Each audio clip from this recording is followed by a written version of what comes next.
말씀 봉독하겠습니다. 말씀이 교동문과 같은 구절입니다. 이사야 11장 1절에서 10절 말씀입니다. 공교롭게 본문 말씀입니다. 우리 한 절씩 교독해서 읽도록 하겠습니다. 이새의 줄기에서 한 싹이 나며 그 뿌리에서 한 가지가 나서 결실할 것이요 그의 위에 여호와의 영 곧 지혜와 총명의 영이요 모략과 재능의 영이요 지식과 여호와를 경외하는 영이 강림하시리니 그가 여호와를 경외함으로 즐거움을 삼을 것이며 그의 눈에 보이는 대로 심판하지 아니하며 그의 귀에 들리는 대로 판단하지 아니하며 공의로 가난한 자를 심판하며 정직으로 세상의 겸손한 자를 판단할 것이며 그의 입의 막대기로 세상을 치며 그의 입술의 기운으로 악인을 죽일 것이며 공의로 그의 허리띠를 삼으며 성실로 그의 몸에 띠를 삼으리라.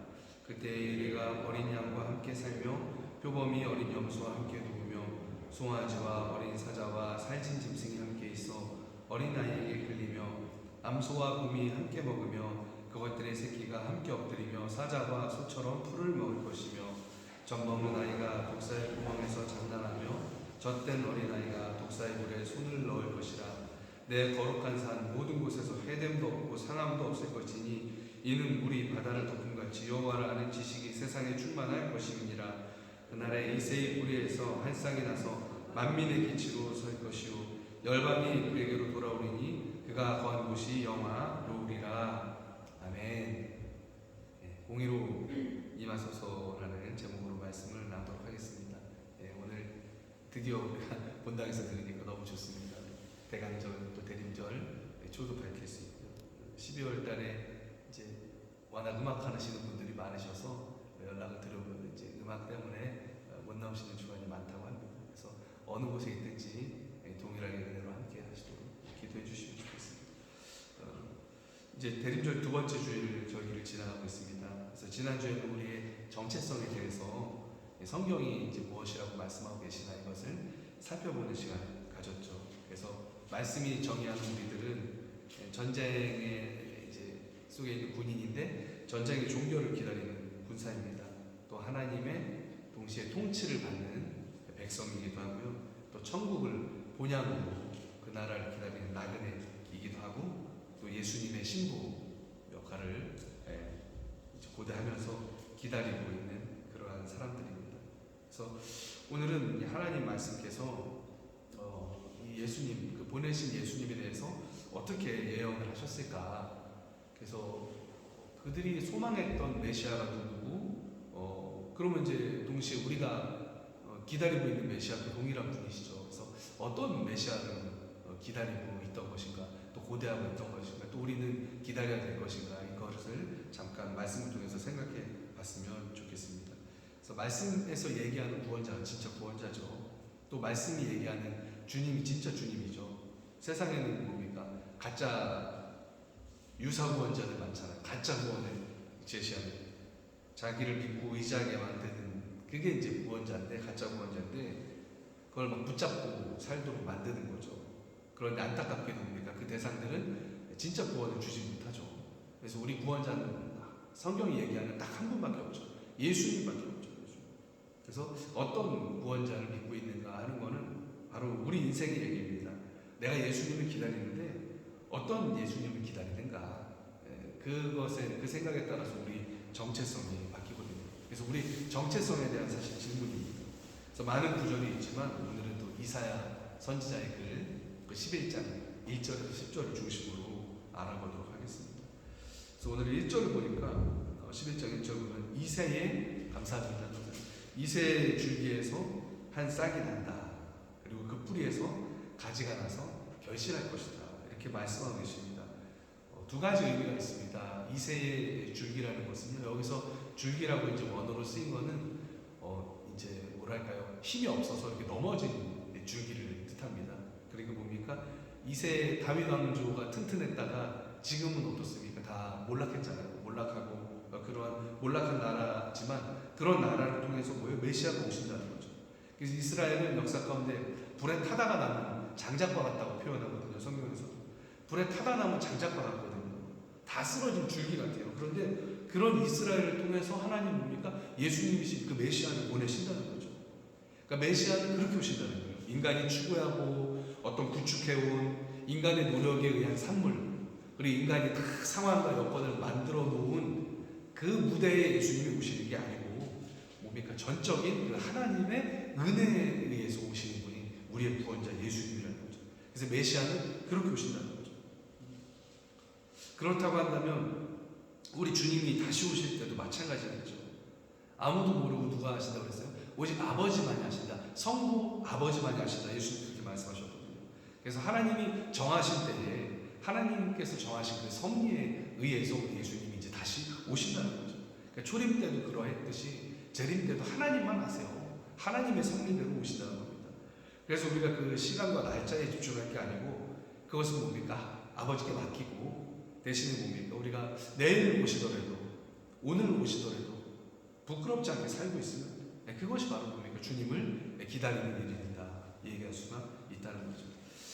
날짜에 너무 집중하도록 막 현혹하는 자들이 있었죠. 이단들이 있었죠. 다미성교회도 있었고 역사적으로는 좀 오랜 일이긴 하죠. 그래서 날짜에 너무 집중하도록 하는 그 시한부 종말론이 있습니다. 그런데 날짜를 알면 과연 좋을까요? 날짜 알아서 뭐하게요? 주님 다시 오시는 거 날짜 알아서 뭐하게요? 그건 조금 그렇죠. 우리 한국 사람들 특징이 시험 칠 때 뭡니까? 벼락치기 하잖아요. 재림 때도 벼락치기 하려고 그러는 것 같아요. 내일 주님이 언제 오신다면 바짝 그때 가서 좀 주님 뜻대로 살고 그건 아니죠. 혹 오늘 주님이 오시는 날이라고 할지라도 그것에 부끄럽지 않게 살아가는 겁니까? 그게 건전한 이제 주님을 기다리는 종말 신앙이라고 할 수가 있겠죠. 또 두 번째 의미로 생각할 수가 있습니다. 이새의 줄기라는 말씀은 이새는 누굽니까? 다윗 왕의 아버지였죠. 그러니까 다윗 왕의 가문에서 메시아이신 예수님이 오신다는 것이죠. 왜 많고 많은 가문 중에서 다윗 왕의 후손이 되는 그 요셉 가정에 예수님을 보내셨을까요? 왜냐하면 다윗 왕이 누굽니까? 이스라엘이 기억하는 아마 가장 위대했던 왕이죠. 가장 찬란했던 그 유대 왕국의 기틀을 세우고 그 왕국을 이루었던 왕이 다윗 왕입니다. 근데 유감스럽게도 다윗 왕이 이제 돌아가신 후에는 그런 왕이 다시는 안 나왔어요. 그렇게 기다리고 기다렸는데 다윗 왕처럼 위대한 왕이 오실 것이다 이렇게 기대하고 고대했거든요. 근데 나라가 망하고 다시 또 독립을 하고 그러다가 또 로마 제국에 의해서 속국으로 전락하고 그러는데도 그 다윗 왕 같은 그런 왕은 안 오셨어요. 안타깝게도 이스라엘 역사 가운데. 그렇지만 뭡니까? 그 하나님께서 우리에게 보내시는 그 메시아 구원자는 그 다윗 왕보다 더 위대한 궁극적인 왕이시라는 거죠.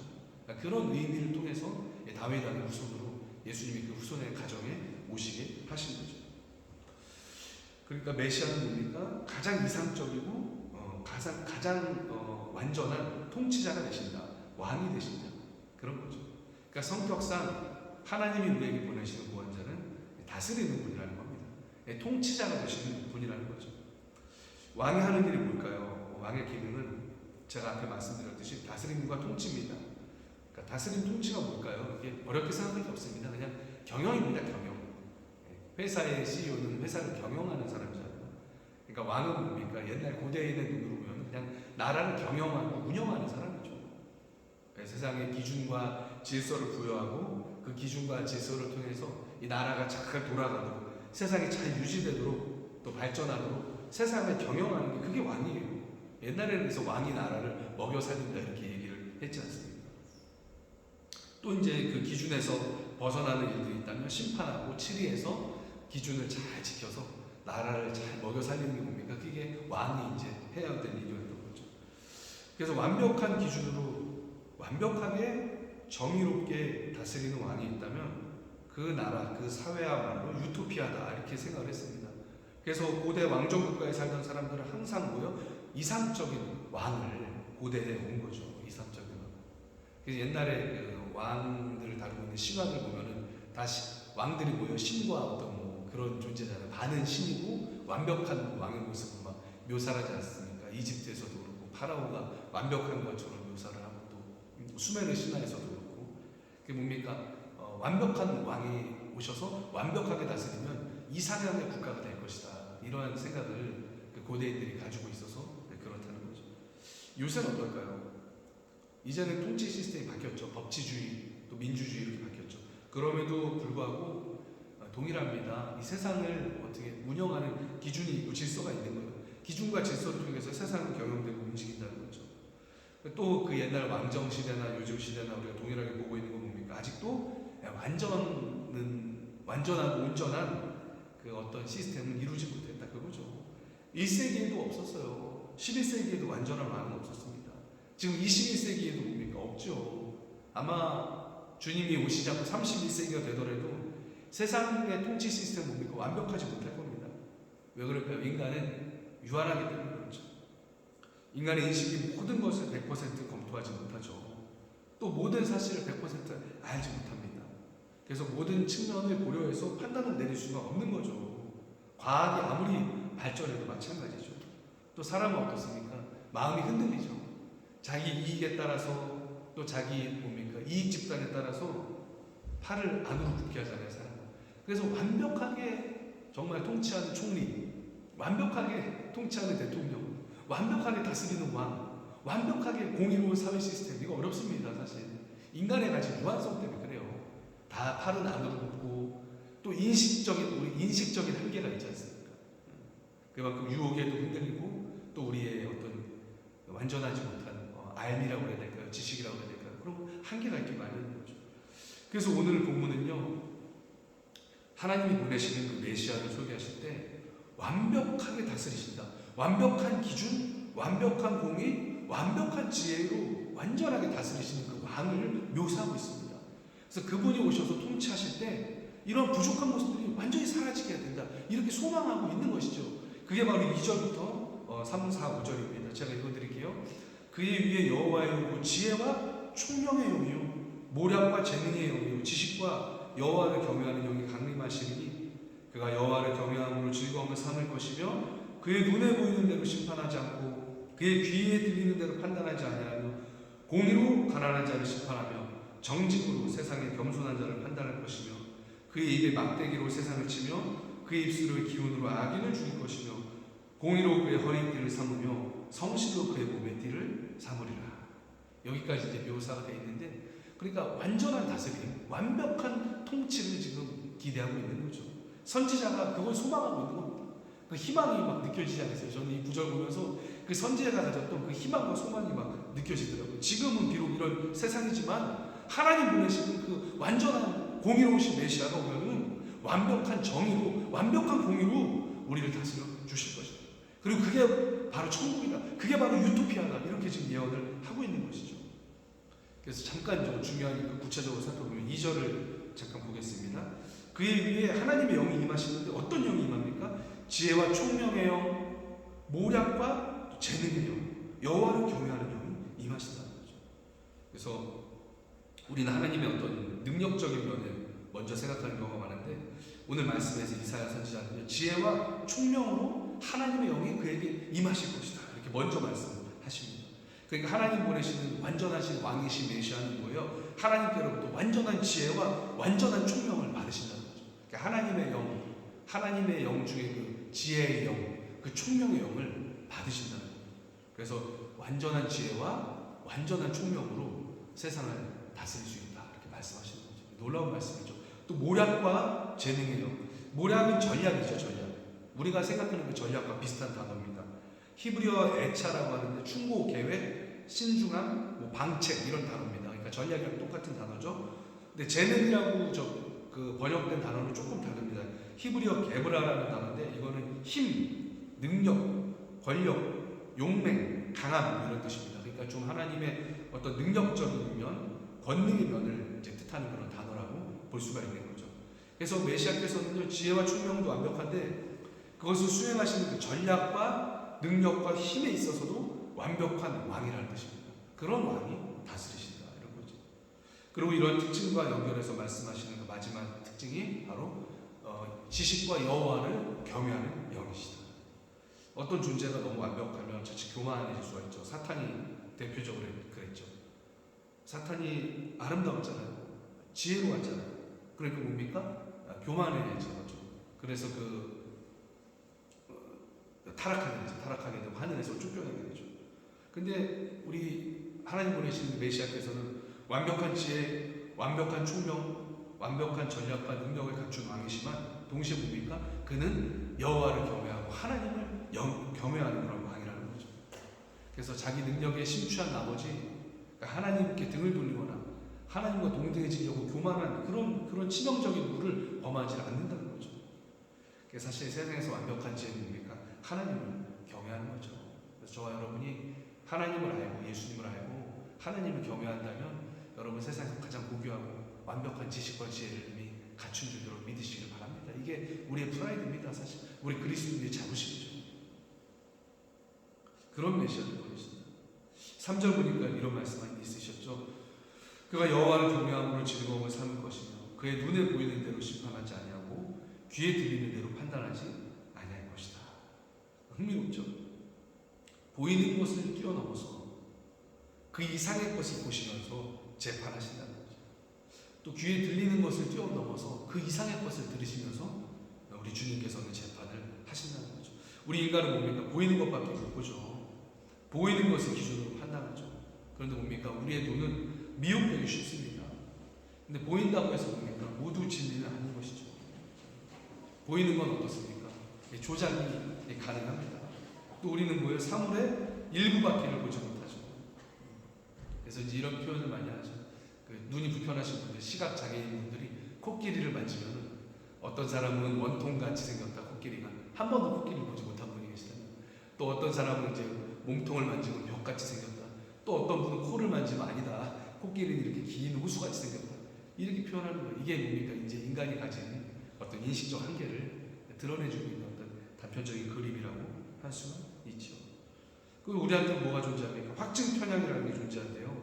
사람이 어떤 거를 보고 들어도 자기가 재해석을 하는 거죠. 그래서 자기가 보고 싶은 걸 보고 듣고 싶은 걸 들어가고 나중에 질문하면 똑같은 걸 보고 똑같은 걸 들었는데도 다르게 얘기를 한다고 합니다. 그게 뭐냐면 우리가 가지고 있는 겁니까? 그게 확증 편향이라는 거죠. 그래서 우리 인간은 불완전해요. 보이는 걸 보는데 완전히 못 봅니다. 들리는 걸 듣는데 그것도 객관적으로 못 들어요. 그게 문제죠. 그러니까 우리 주님께서 뭡니까? 눈에 보이는 대로 심판하지 않고 귀에 들리는 대로 판단하지 않는다. 완전히 객관적인 공의에 의해서 판단을 하게 되실 거예요. 그런 왕이시라는 거죠. 4절을 보면 또 이런 말씀이 있죠. 공의로 가난한 자를 심판하며 정직으로 세상의 겸손한 자를 판단할 것입니다. 공의로 가난한 자를 심판하신다. 가난한 자들이 여러 의미로 공의로운 재판을 받기 힘들었죠. 고대 세계에도 그렇고 요즘에도 그렇고, 먼저는 힘 있는 자, 또 부유한 자들의 어떤 힘에 의해서, 권력에 의해서, 또는 어떤 물질에 의해서 그 정당한 권리대로 심판받는 게 어려울 수도 있었을 겁니다. 그것을 이제 얘기하고 있는 것이고요. 동시에는 또 이런 측면도 있어요. 그가 가난하다고 다는 이유로 해서 오히려 죄에 대해서 동정을 받는 일도 있었을 겁니다. 그러니까 이제 양날의 검인 거죠. 하지만 우리 왕 대신 메시아께서는 어떤 사람의 그 신분 때문에 기준이 흔들리지 않으시는 그런 아주 공의로운 재판장이 되신다. 그런 의미로 이제 말씀을 하고 계신 거죠. 어떤 그 사람의 신분이나 어떤 형편이나 그 사람의 상황 때문에 기준이 흔들리지 않으신다는 거예요. 완벽한 공의로 통치하신다는 거죠. 정직으로 판단하신다는 거죠. 입의 막대기, 입술의 기울, 저는 이 하나님의 말씀이 떠올랐습니다. 입의 막대기로 세상을 치고 입술의 기울로 악인을 죽일 것이다.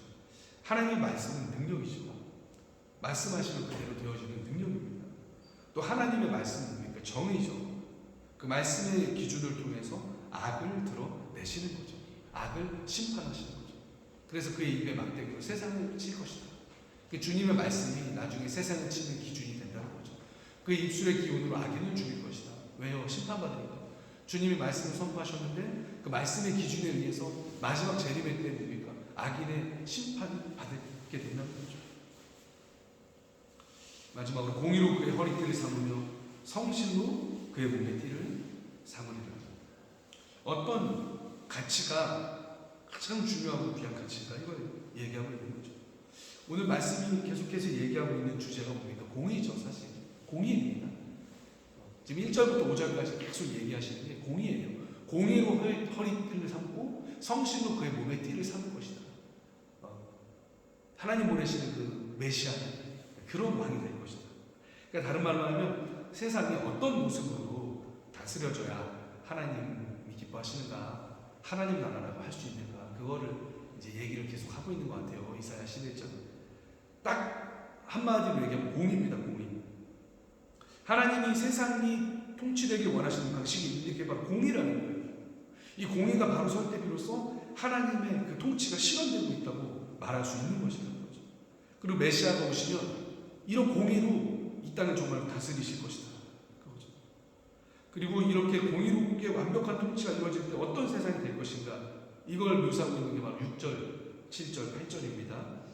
그때 이리가 어린 양과 함께 살며 표범이 어린 염소와 함께 누우며 송아지와 어린 사자와 살찐 짐승이 함께 있어 어린아이에게 끌리며, 8절 보면 유명하죠. 젖먹는 아이가 독사의 구멍에서 장난해도 독사의 불에 또 젖된 아이가 손을 넣어도 괜찮은 것이다. 그 얘기를 하고 있는 거잖아요. 해됨이 없고 상함도 없고 적이 없는 미래. 이게 뭡니까? 이 천국이죠. 사실 천국에는 뭐가 없을까요? 적이 없어요. 천국에 서로가 서로를 적대하고 서로가 서로를 해하고 서로가 서로를 미워하는 그런 일이 없는 거죠. 그게 뭡니까? 천국이고 그게 뭐예요? 그게 구원이라는 거죠. 그게 구원이라는 거죠. 그러니까 예수님이 우리를 완전히 통치하시면, 우리를 100% 통치하시면 뭐예요? 우리 안에 적이 없어진다는 거죠. 예수님이 우리를 모두 온전히 통치하시면 우리가 서로 해함을 하지 않는다는 거예요. 적이 없는 상태가 된다는 거죠. 이게 구원의 상태죠. 그게 천국이 이루어지는 상태죠. 그래서 주님이 우리 안에 거하시면 우리에게 적이 점점 없어져야 되죠. 우리 사랑하는 가정 안에서도 점점 이제 적이 되는 그런 것이 없어져야 돼요. 또 우리가 사랑하는 관계 속에서도 점점 그런 것들이 없어져야 되는 것이죠. 근데 한편으로는 또 적이 예수님 믿을수록 생기는 것도 같아요. 예수님을 믿는 것을 도전하거나 방해하거나 유혹하거나 이제 그런 적이 더 많아지는 거죠. 그래서 아직은 우리가 살아가는 이 땅에서의 삶은 이중적일 것 같습니다. 그런데 이제 우리 주님이 정말 오셔서 완벽하게 통치하는 그때가 되면 정말로 갈등도 없고 해됨도 없고 적도 없어진다. 이제 그 말씀을 하고 계시는 것이죠. 9절입니다. 내 거룩한 산 모든 곳에서 해됨도 없고 상함도 없을 것이니 이는 물이 바다를 덮은 같이 여호와를 아는 지식이 세상에 충만할 것이니라. 우리 하나님을 아는 지식이 그때가 되면 세상에 충만하게 돼서 하나님 아래에서 대동단결한다는 거죠. 하나님을 아는 지식이 세상에 충만하기 때문에 해됨도 없고 상함도 없게 될 것이다. 모두가 하나님의 자녀가 될 것이기 때문에. 언제 얘기하는 것 같습니까? 초림은 아니신 것 같아요. 재림을 얘기하고 있는 것 같습니다. 우리 주님 다시 오실 때가 되면은 모든 백성이 여호와의 영광을 보게 된다는 거죠. 10절입니다. 그날에 이새의 뿌리에서 한 싹이 나서 만민의 기치로 설 것이요 열방이 그에게로 돌아오리니 그가 거한 곳이 영화로우리라. 아멘. 예수님이죠. 우리 예수님. 그러니까 이중적인 것 같아요. 해석이. 우리 예수님이 이미 오셔서 만민의 기치를 쓰셨잖아요. 그래서 예수님을 보는 사람은 영화로움을 누립니다. 저는 그게 우리 몸된 교회라고 생각합니다. 교회가 이렇게 영화로운 곳이 아닐까요? 그래서 우리는 만왕의 왕으로 오신 그 메시아 예수님을 왕으로 모시고 있는 공동체죠. 그래서 우리의 어떤 부함이나 상황이나 때로는 어떤 이런 모든 여건들을 넘어서서 우리가 있는 곳이 영화로운 그 천국이 된다는 거죠. 주님이 다스리기 때문에, 주님이 완벽한 공의로 우리를 다스리기 때문에. 그래서 교회가, 또 우리 교회가 그런 하나님 나라의 어떤 교두보, 하나님 나라의 지점이 되기를 소망해 봅니다. 이제 말씀을 거의 마무리할 텐데요. 이런 질문을 한번 해봤습니다. 우리 안에 왜 평화가 없을까? 우리 안에 왜 완벽한 평강이 없을까? 이 세상에는 아직도 전쟁도 있고 왜 그렇게 평화가 없을까? 질문해 봤더니요, 이 말씀에 비추어 봤더니 우리 안에 공의가 없기 때문에 이런 대답이 나오더라고요. 왜냐하면 하나님 약속하신 평화는 이러한 공의로운 통치가 이루어져야 평화가 이루어지는 것인데, 우리의 세상은 아직 뭡니까? 공의가 온전하지 않기 때문에 평화가 이루어지지 않는 것이구나, 이렇게 깨달음이 왔습니다. 공의에 의해서 움직이지 않기 때문에 영속적인 평화가 존재하지 못하는 거죠. 그래서 우리가 기도해야 될 제목, 추구해야 될 것이 뭘까 생각해봤더니, 주님, 온전한 주님의 그 공의로운 통치가 이 땅에 임하도록 주님 역사해 주세요. 이게 우리가 할 수 있는 기도더라고요. 뜻이 하늘에서 오는 것 같이 주님 땅에서도 이루어지기 원합니다. 그래서 매일매일 우리 그리스도인들이 이것을 위해서 기도해야 되겠구나 하는 깨달음이 왔습니다. 그래서 이 대림절 또 대강절을 보내시면서 우리가 개인의 삶에서 추구하고 기도해야 될 가치가 있다고 생각합니다. 주님 기다립니다. 완벽한 왕으로 임하셔서 나의 삶을 다스려 주옵소서. 그래서 먼저 이렇게 기도했으면 좋겠습니다. 주님, 완벽한 왕이신 주님 앞에 제가 무릎을 꿇습니다. 나의 삶을 내려놓습니다. 주님, 내 삶을 다스려 주세요. 내 삶을 완벽한 공의로 다스려지고 이끌어 주옵소서. 메시아이신 예수님께 맡깁니다. 이렇게 기도했으면 좋겠습니다. 저는 또 이런 기도를 나오더라고요. 2023년을 주님 이끌어 주세요.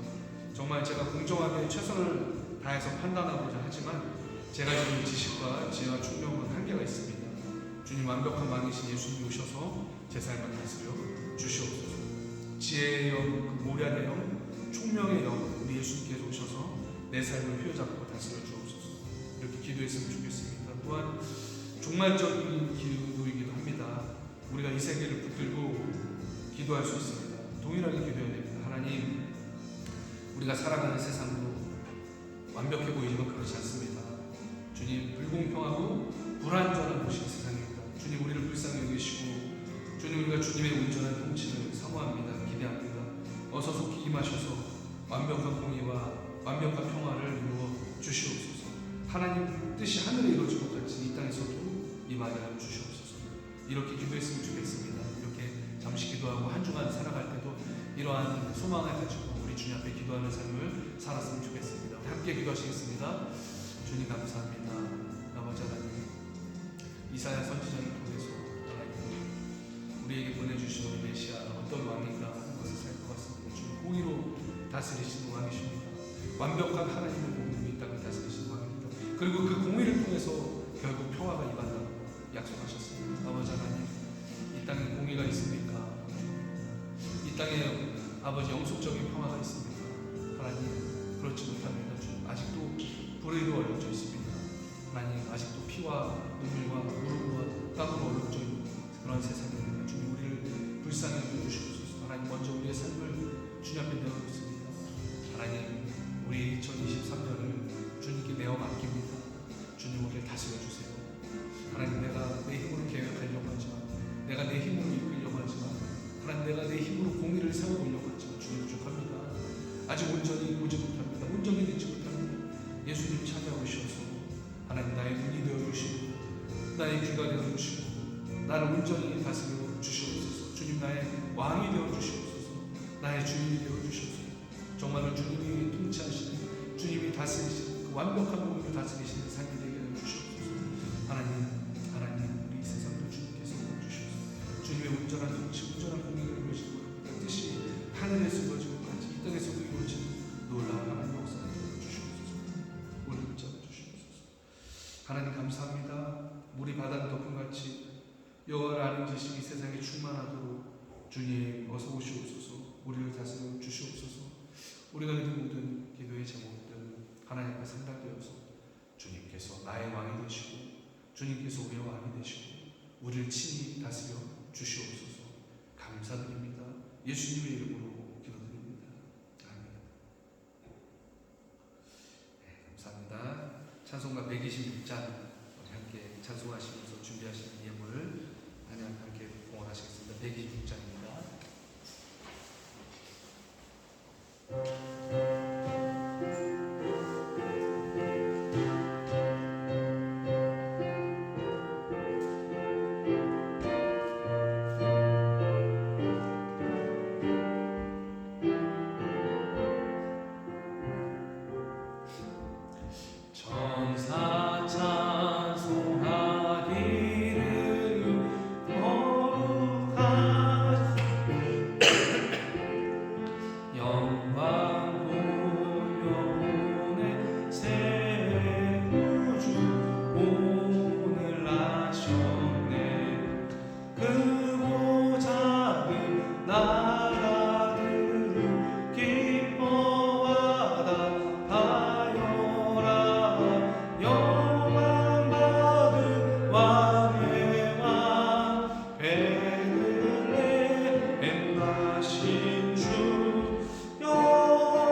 왕께 찬양하여라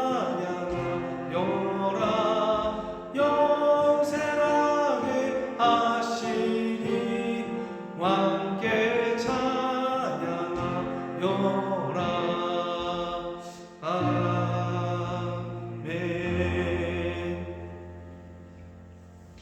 아멘. 감사합니다. 교회 소식입니다.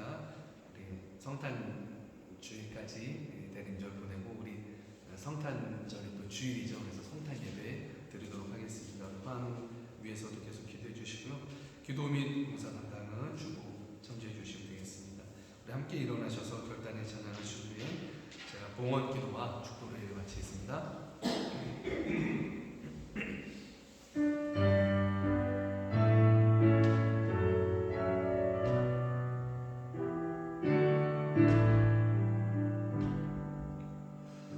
주님 내가 여기 있사오니 나를 보내소서. 나의 마음 나의 몸 주께 드리오니 주 받으옵소서. 주님 내가 여기 이사오니 나를 써주소서.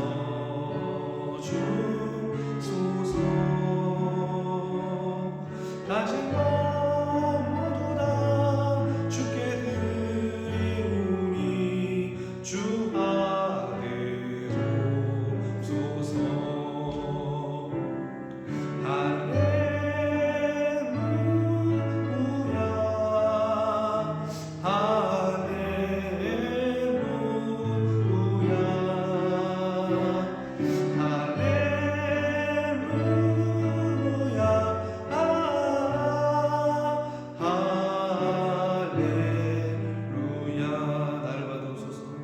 나를 받으옵소서. 나를 받으옵소서.